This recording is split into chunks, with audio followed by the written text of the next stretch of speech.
The Sentinel-1B spy satellite stopped working after several attempts to detect the positions of the Russian military. After the Sentinel-1B spacecraft made several attempts last December to openly spy on the Russian military, who took part in the exercises in the Western Military District in close proximity to the Ukrainian border, it became known that spacecraft crashed unexpectedly.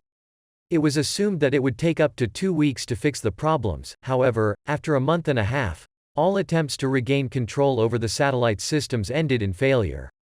The European Space Agency has reported that attempts to restore the operation of the Sentinel-1B spacecraft have completely failed. Initially, it was assumed that the fault was the disrupted operation of the software. However, as it turned out, several transmitting devices failed. This indicates that the work of the satellite has actually come to an end. Its further full use is not possible. The European Space Agency has failed in yet another attempt to recover the Sentinel-1B satellite, one of the most important satellites for tracking the Earth's surface, with which communication ceased more than a month ago.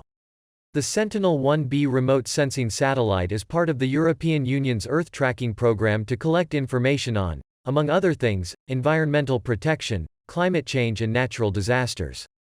On December 23, the satellite stopped transmitting information and the European Space Agency calculated that the malfunction was related to the power unit and could be very significant from the point of view of its further functioning. So far, all attempts to restart the systems have been unsuccessful. Informs the information resource, NZIV. It is noteworthy that electronic warfare systems were also noticed in the deployment sites of Russian troops, which are quite capable of suppressing spacecraft systems in the event of targeted espionage. However, the European Space Agency has not yet named the reason for the failure of satellite systems.